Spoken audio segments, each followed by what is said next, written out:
हरियाणा की हर अपडेट के लिए बेल आइकन दबाएं और सब्सक्राइब करें STV हरियाणा न्यूज। नमस्कार, फटाफट हरियाणा में आपका स्वागत है। आपके साथ मैं हूं खालिद हसन। कोरोना संक्रमण के बीच देश के कई राज्यों में बर्ड फ्लू के मामले सामने आए हैं। राजस्थान, केरल, गुजरात और मध्य प्रदेश के बाद अब हिमाचल प्रदेश में भी बर्ड फ्लू के मामले सामने आए हैं। अधिकारियों ने हिमाचल प्रदेश के कांगड़ा जिले के पोंग बांध झील क्षेत्र में मृत पाए गए कुछ प्रवासी पक्षियों में बर्ड फ्लू की पुष्टि की है। राजस्थान में भी कई जिलों में पक्षियों की मौत हुई है। राज्य के विभिन्न जिलों में सोमवार को 170 से अधिक पक्षियों की मौत के मामले सामने आए। वहीं केरल के कोट्टयम और अलपुज जिलों के कुछ हिस्सों में बर्ड फ्लू फैलने की जानकारी सामने आई है, जिसके चलते प्रशासन ने प्रभावित क्षेत्रों में और उसके आसपास 1 किलोमीटर के दायरे में बतख, मुर्गियों और अन्य घरेलू पक्षियों को मारने का आदेश दिया है। पोल्ट्री फार्मों में लाखों मुर्गियों की संदिग्ध मौत मामले में हरियाणा पशुपालन विभाग के deputy director doctor Sukhdev Rathi का बयान सामने आया है। उन्होंने कहा है कि अभी इनमें बर्ड फ्लू के लक्षण नहीं मिले हैं, लेकिन एहतियात के तौर पर करीब 10 से 20 सैंपल जालंधर लैब में जांच के लिए भेजे गए हैं। इस दौरान उन्होंने बताया कि जब तक लैब की रिपोर्ट में बर्ड फ्लू की पुष्टि नहीं हो जाती, तब तक लाखों मुर्गियों की मौत का कारण स्पष्ट नहीं हो सकता, लेकिन एहतियात के तौर पर हमने पूरे राज्य में एडवाइजरी जारी कर दी है। दिल्ली बॉर्डर पर किसान आंदोलन का आज 41वां दिन है। कृषि कानूनों के खिलाफ विरोध प्रदर्शन कर रहे हजारों किसानों के प्रतिनिधियों और सरकार के बीच सोमवार को बातचीत बेनतीजा रही। दोनों पक्षों के बीच मुख्य मुद्दों पर गतिरोध अब भी कायम है।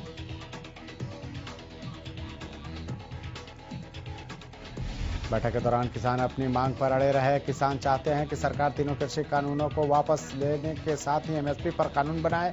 दूसरी सरकार तीनों कानूनों को वापस संशोधन का प्रस्ताव किसानों को दे चुकी है। सोमवार को हुई बैठक में दोनों पक्ष अपनी बात पर अड़े रहे और बैठक बेनतीजा रही। दिल्ली के विज्ञान भवन में हुई 8वें दौर की बैठक बेनतीजा रहने के बाद अब सरकार और किसानों के बीच 8 जनवरी को 9वें दौर की वार्ता होगी। सरकार ने उम्मीद जताई है कि 8 जनवरी को होने वाली बैठक में किसानों की समस्या का हल निकाला जाएगा।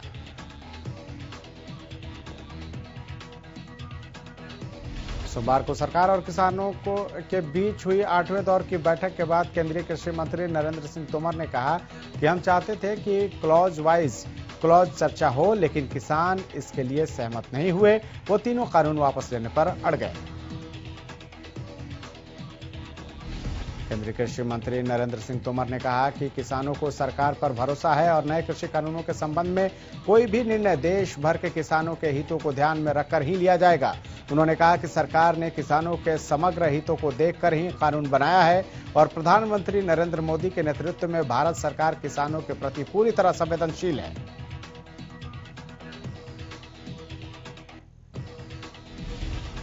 किसान यूनियन के नेता राकेश टिकैत ने कहा कि हमने कृषि कानूनों को वापस लेने की मांग की है, साथ ही MSP का मुद्दा भी कायम है। उन्होंने बताया कि सरकार ने किसानों से 8 तारीख तक का समय मांगा है। किसान नेताओं ने एक बार फिर सरकार को चेतावनी देते हुए कहा कि अगर सरकार उनकी मांगें नहीं मानती तो वो अपने आंदोलन को तेज करेंगे। किसानों और सरकार के बीच 8वें दौर की बैठक भी बेनतीजा रही। इस बैठक के बाद किसान नेता राकेश टिकैत ने कहा कि 8 जनवरी को सरकार के साथ फिर से मुलाकात होगी। तीनों कृषि कानूनों को वापस लेने पर और MSP दोनों मुद्दों पर 8 तारीख को फिर से बात होगी। हमने बता दिया है कि कानून वापसी नहीं तो घर वापसी नहीं। सोमवार को सरकार के साथ बातचीत करने पहुंचे किसान संगठनों के प्रतिनिधियों ने लंच के लिए लंगर से मंगवाया खाना ही खाया। हालांकि इस बार लंच के दौरान किसानों के साथ सरकार के मंत्री शामिल नहीं हुए। आपको बता दें कि इसके पहले हुई वार्ता के दौरान सरकार के मंत्रियों ने किसानों के साथ ही लंच किया था। इंद्री के गांव मुरादगढ़ में मंगलवार को बीजेपी कार्यकर्ताओं का प्रशिक्षण शिविर चल रहा था। इस शिविर में इंद्री के विधायक राम कुमार कश्यप पहुंचे हुए थे। किसानों को जैसे ही ये सूचना मिली, इंद्री के गांव मुरादगढ़ में बीजेपी कार्यकर्ताओं का प्रशिक्षण शिविर में पहुंचकर विधायक राजकुमार कश्यप के खिलाफ नारेबाजी। किसानों का आंदोलन 41वें दिन भी जारी है। किसान आंदोलन को आगे बढ़ाते हुए कल यानी 6 जनवरी को किसानों की तरफ से ट्रैक्टर रैली का फैसला लिया गया है, जिसको लेकर किसान पूरे शहर में ट्रैक्टर यात्रा करेंगे। वहीं इसको लेकर पुलिस ने भी तैयारी कर ली है ताकि कानून व्यवस्था खराब न हो। किसान कृषि कानून को रद्द कराने की मांग को लेकर दिल्ली की सीमाओं पर डटे हुए हैं। अब सरकार और किसानों की 8 जनवरी को अगली बैठक होगी, लेकिन इसी बीच टिकरी बॉर्डर पर किसानों ने सड़क पर ही पक्का घर बनाना शुरू कर दिया है। दरअसल बारिश के चलते किसानों को परेशानियों का सामना करना पड़ रहा है, जिसको लेकर किसानों ने नई ईंट मंगवाकर पक्का निर्माण कार्य शुरू कर दिया है। किसानों का कहना है कि सरकार जितना ज्यादा समय मानने में लगाएगी, किसानों को लड़ाई लड़ने की उतनी ही मजबूती मिलेगी। टिकरी बॉर्डर पर तेज आंधी और बारिश की वजह से एक किसान का टेंट गिर गया। किसान ठंड से बचने के लिए रजाई ओढ़े हुए हैं। हालांकि बारिश के बाद भी किसानों का मनोबल कम नहीं हुआ है, वे अभी भी डटे हुए हैं। किसान आंदोलन के 41वें दिन बारिश में भी किसानों के हौसले मजबूत हैं। बारिश के कारण लगाए गए टेंट भीग गए हैं, पानी टपक रहा है। किसानों द्वारा लंगर बनाने के लिए आग जलाने वाली लकड़ियां भी भीग गई हैं। बावजूद इसके किसान मैदान में डटे हुए हैं। 18 घंटे से लगातार होने वाली बारिश के बीच लगातार किसान लंगर की सेवा कर रहे हैं और अलग अलग प्रकार के पकवान बनाकर लोगों को खिला रहे हैं। किसान आंदोलन में जहां हर प्रकार के पकवान जैसे पिज्जा, जलेबी, गोलगप्पे समेत कई प्रकार के पकवान लगातार बनाए जा रहे हैं। शंभू टोल प्लाजा पर किसान पिछले 12 दिनों से आंदोलन कर रहे हैं। अब शंभू बॉर्डर का नजारा भी दिल्ली के सिंघू बॉर्डर जैसा लगने लगा है, क्योंकि यहाँ खेती के दौरान अन्नदाताओं को पड़ने वाली मौसम की मार पीछा नहीं छोड़ रही है। अपनी मांगों को लेकर प्रदेश के अलग अलग जगहों पर डटे किसानों को बारिश की वजह से काफी परेशानियों का सामना करना पड़ रहा है।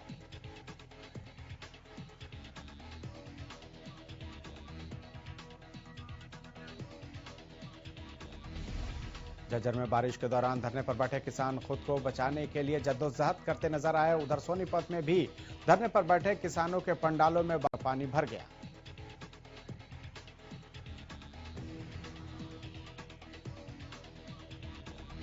सोनीपत और झज्जर में कृषि कानूनों के खिलाफ धरने पर बैठे किसानों के लिए बारिश आफत बन रही है। तेज बारिश और कड़ाके की ठंड के बावजूद किसान अपनी मांग पर अड़े हुए हैं।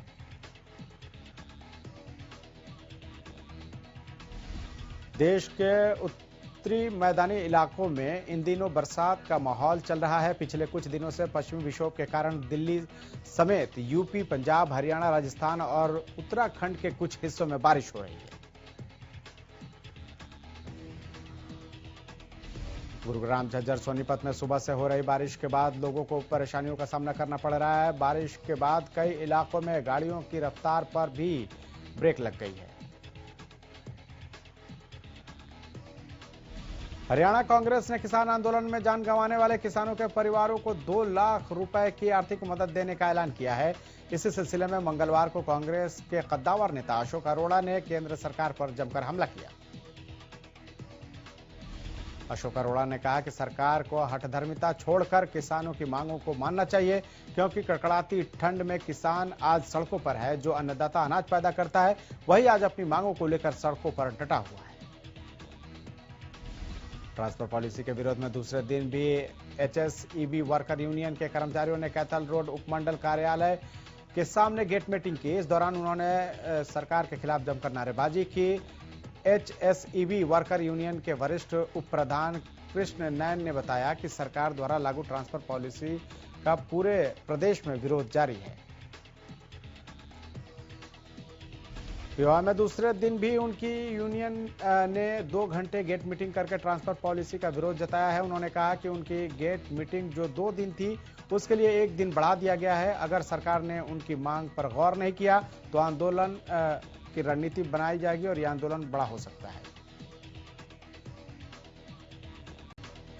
प्रदेश में कोरोना के आंकड़ों में लगातार गिरावट दर्ज की जा रही है। बीते 24 घंटे में 244 नए मरीजों की पुष्टि की गई है। गुरुग्राम में 66 और फरीदाबाद में 28 नए केस सामने आए हैं। अंबाला में 17 और करनाल में 10 नए मामले सामने आए हैं।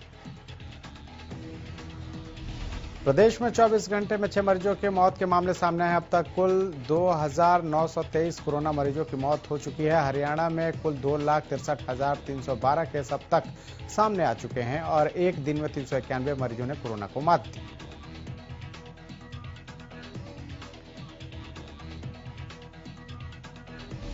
साइबर सिटी गुरुग्राम में ड्राई रन की तैयारी की जा रही है। ड्राई रन की प्रक्रिया 7 जनवरी को सुबह 7 बजे से 9 बजे के बीच करने की प्लानिंग है। इसमें 75 हेल्थ वर्कर को डमी मरीज के लिए तैयार किया गया है। इसके बाद उन्हें टीका लगाया जाएगा। जिले में चिन्हित किए गए वैक्सीनेशन पॉइंट में से किन्हीं 3 जगहों पर 25-25 स्वास्थ्य कर्मियों को बुलाया जाएगा। इसके लिए स्वास्थ्य विभाग के अधिकारियों ने तैयारियां पूरी कर ली हैं। गुरुग्राम में वैक्सीन आने से पहले ही व्यवस्थाएं पूरी कर ली गई। इस दौरान वैक्सीन के भंडारण, उसके ढुलाई का इंतजाम, वैक्सीनेशन स्थल पर भीड़ प्रबंधन, सोशल डिस्टेंस, कोविड पोर्टल पर इससे संबंधित डाटा अपलोड करना, टीका लगाने के बाद किसी की हालत बिगड़ने पर इंतजामों जैसी व्यवस्थाओं को परखा जाएगा। रेवाड़ी के नागरिक अस्पताल में कोवैक्सीन को लेकर सभी तैयारियां पूरी कर ली गई हैं। वैक्सीन लगाने को लेकर स्टाफ को विशेष ट्रेनिंग दी गई। भिवानी में आगामी 17 से 19 जनवरी तक राष्ट्रीय स्तर पर पल्स पोलियो अभियान चलाया जाएगा। इस अभियान के तहत भिवानी में 3 दिनों तक पल्स पोलियो अभियान चलाया जाएगा।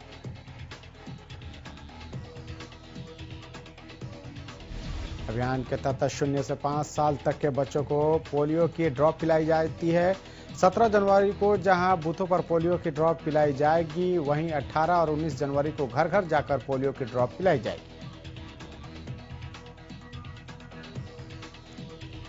शहरवासियों को घर बैठे परिषद से जुड़ी सुविधाएं देने के लिए डोर स्टेप सेवा की शुरुआत की गई है। बता दें कि सिरसा नगर परिषद पहली ऐसी परिषद है जहां डोर स्टेप सेवा की शुरुआत की गई है। नगर परिषद आयुक्त संगीता तेतरवाल ने योजना का शुभारंभ किया है। इस डोर स्टेप सेवा में 4 सुविधाओं को शामिल किया गया है, जिसमें जन्म प्रमाण पत्र, मृत्यु प्रमाण पत्र, शादी प्रमाण पत्र और परिवार पहचान पत्र शामिल है। वहीं डोर स्टेप सेवा के लिए लाभार्थी को 145 रुपए शुल्क का भुगतान करना होगा। जल्द ही अन्य सेवाओं को भी इसमें शामिल कर लिया जाएगा। रतिया में खाद की कालाबाजारी को लेकर किसान काफी परेशान है। किसान संघर्ष समिति के बैनर तले सैकड़ों किसानों ने एक बैठक की और जमकर नारेबाजी की। इस दौरान किसानों ने गंभीर आरोप लगाते हुए कहा कि प्रशासन की मिलीभगत से खाद की कालाबाजारी बड़े स्तर पर हो रही है। अगर प्रशासन ने इस पर कार्रवाई न की तो किसान खुद कालाबाजारी करने वाली दुकानों के ऊपर ताला जड़ेंगे। गुरुग्राम में निजी स्कूल संचालकों ने स्कूल पर बढ़ रहे खर्चों को लेकर शिक्षा मंत्री के नाम ज्ञापन सौंपा है। स्कूल संचालकों का कहना है कि पहली क्लास से लेकर 8वीं क्लास तक की कक्षाओं के भी स्कूल को शुरू किया जाए, जिससे स्कूल पर बढ़ रहे खर्च कम हो जाएंगे। सिरसा के गांव शाहपुर बेगू की कृषि भूमि की ऑनलाइन अपॉइंटमेंट की समस्या को ठीक करवाने के लिए गांव शाहपुर बेगू के ग्रामीण मंगलवार को डीसी से मिले। इस दौरान लोगों ने डीसी को ज्ञापन सौंपकर समस्या के निवारण की गुहार लगाई। अंबाला कैंट नगर परिषद की टीम को उस वक्त खाली हाथ लौटना पड़ा जब वो बिना नक्शे के बनी 3 मंजिला बिल्डिंग को तोड़ने के लिए भारी पुलिस बल के साथ गई। जैसे ही नगर परिषद की टीम वहां पहुंची तो बिल्डिंग मालिक ने बिल्डिंग से कूदकर जान देने की धमकी दी। बिल्डिंग मालिक की धमकी के बाद परिषद की टीम ने अपनी कार्रवाई को रोक दिया। बताया जा रहा है कि बिल्डिंग और गैर कानूनी रूप से बनी हुई है। अधिकारियों का कहना है कि पहले इसी बिल्डिंग की 4थी मंजिल को तोड़ा गया था और प्रशासन ने बिल्डिंग मालिक को 15 दिन का नोटिस भी दिया था, जिस पर बिल्डिंग मालिक ने अमल नहीं किया। इस दौरान भारी पुलिस बल को तैनात किया गया था। बावजूद इसके टीम को खाली हाथ ही लौटना पड़ा। स्वास्थ्य विभाग की टीम ने शुगर मिल कॉलोनी से लड़का होने की दवाई देने वाली एक महिला को गिरफ्तार किया है। टीम ने महिला द्वारा दी गई 5 गोलियों और डिकोय द्वारा दिए गए नोट भी बरामद किए। बता दें कि महिला ने 1100 रुपए लेकर 5 गोलियां दी थी। डिकोय ने दवाई मिलते ही गेट पर खड़ी टीम के फोन पर मिस्ड कॉल कर सूचना दी। उसके तुरंत बाद टीम ने पहुंचकर महिला द्वारा दी गई गोलियां और नंबर नोट कर थमाए गए नोट बरामद कर लिए। बता दें कि महिला के खिलाफ एक्ट की धाराओं के साथ ही धोखाधड़ी की शिकायत भी दर्ज कराई गई है। इसमें 3 साल तक की सजा और जुर्माना दोनों का प्रावधान है। गुरुग्राम के सेक्टर 44 की बिल्डिंग में सोमवार की देर रात आग लग गई। सूचना पाकर मौके पर पहुंची फायर ब्रिगेड की टीम ने कड़ी मशक्कत के बाद आग पर काबू पाया। हालांकि अभी तक आग लगने के कारणों का खुलासा नहीं हो पाया।